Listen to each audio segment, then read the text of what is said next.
ఈ ప్రాసెస్లో ఏం చేశారు, వాళ్ళకి ఈ కేసు కొంచెం సెన్సిటివ్ కేసు కాబట్టి మీకు చెప్తాను. సుగాలి ప్రీతి,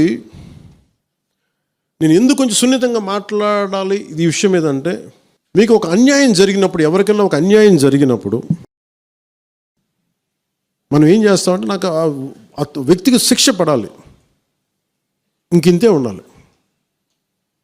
వాళ్ళు ఏం చెప్తున్నారంటే, ఎవరైతే ఈ వెనకున్నారో, మరి గవర్నమెంట్ ద్వారా వచ్చారు, గత ప్రభుత్వం ఎలా వచ్చారో, వాళ్ళు ఏం చేశారంటే, మనం పెట్టిన ఒత్తిడి, ఆ రోజు 2 లక్షల మంది మనం జనంతో తీసుకెళ్ళి అది నేషన్ వైడ్ ఇష్యూ అయ్యేటప్పటికి వాళ్ళు చేసింది ఏంటంటే,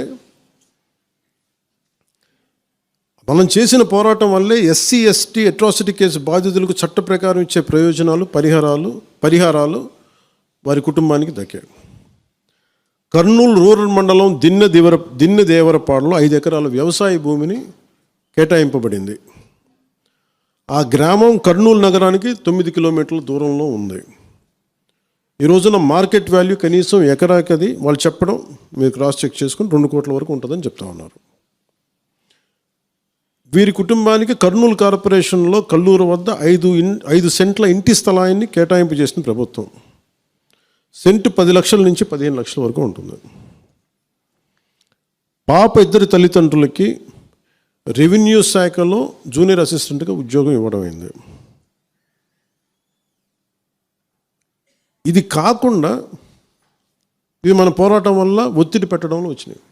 ఇవి కాకుండా నేను ఫస్ట్ టైం ఛార్జ్ తీసుకోగానే మొదట చెప్పిన మాట, పాపకి న్యాయం జరగాలి, ఏమేమి జరిగిందని సిఐడి చీఫ్ని నేనే తెలియజేశాను. డీజీపీ గారికి పంపించాను, అప్పుడు డీజీపీ గారికి తిరుమలరావు గారు, అలాగే సిఐడి అధికారులకు చెప్పాను, ఉన్నతాధికారికి, హోమ్ మినిస్టర్ గారికి చెప్పాం. ఇవన్నీ చెప్తే పోలీసు సిఐడి వాళ్ళు చెప్పింది ఏంటంటే, అసలు అప్పట్లోనే ఎవరైతే దీని వెనక కుట్ర వెనక ఉంది ఇవన్నీ చెప్తున్నారో, ఏ డిఎన్ఏ తారుమారు చేశారు. ఎలా తారుమారు చేసి ఉండాలి? ఈ ఒత్తిడిలో వీళ్ళకి భూములు అవి ఇవి ఇచ్చేసి, మరి ఏం చెప్పారు నాకు తెలియదు, కానీ వాళ్ళు, నాకు తెలిసి వాళ్ళు ఈరోజు పోలీసు చెప్తుంది ఏంటంటే, సాక్ష్యాలు వీళ్ళు చెప్తున్న వ్యక్తుల మీద వాళ్ళ డిఎన్ఏకి దీనికి మ్యాచ్ కావట్లేదు. ఇది వాస్తవం. కోర్ట్స్ ఏం